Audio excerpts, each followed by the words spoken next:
মঞ্চত স্থানীয় এটি বিহুৱা দল জেং বিহু তেওঁলোকে খুব সুন্দৰকৈ জেং বিহু পৰিৱেশন কৰিব আৰু ইয়াৰ পিছত আমি মঞ্চলৈ আমন্ত্ৰণ কৰাৰ কাৰণে চেষ্টা কৰিম। তেওঁলোকক আমি সাজু হৈ থকাৰ কাৰণে অনুৰোধ জনাইছোঁ। ছায়ামণি ৰয়,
জ্ঞাপন কৰিছোঁ।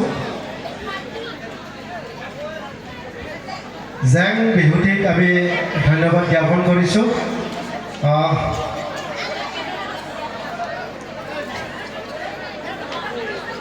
তেওঁলোকৰ যি উৎসাহ উদ্দীপনা আমি সঁচাকৈ আপ্লুত হৈছোঁ আৰু এই চেগতে এই দলটিলৈ স্থানীয় তিনিগৰাকী সন্মানীয় ব্যক্তিয়ে পুৰস্কাৰ আগবঢ়াইছে।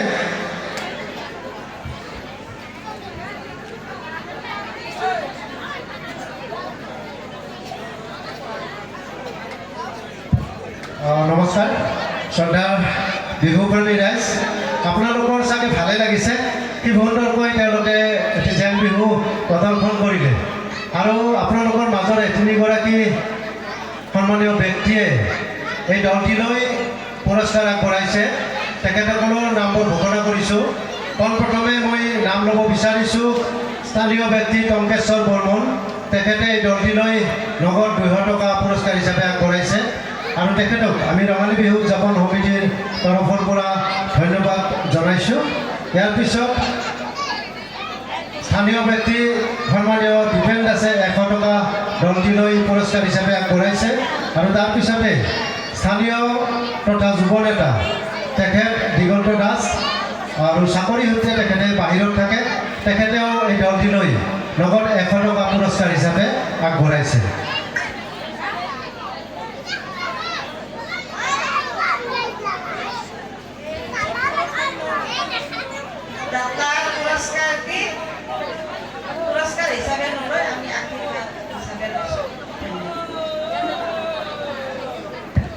ধন্যবাদ। আমি যদি সময়ে সুবিধা দিয়ে তেতিয়াহ'লে এই দলটিক আমি মঞ্চত পুনৰ বিচাৰিম, কিন্তু এতিয়া ক'ব নোৱাৰোঁ কাৰণ আমি সময়ৰ দাগ, সময়ৰ লগত চলি যাব লাগিব আৰু বিশেষকৈ আজি এই অনুষ্ঠানত বহুকেইটি কাৰ্যসূচী আছে। আমাৰ আটাইকেইটি কাৰ্যসূচী চলাই নিয়াৰ কাৰণে আমি আপ্ৰাণ চেষ্টা কৰিম।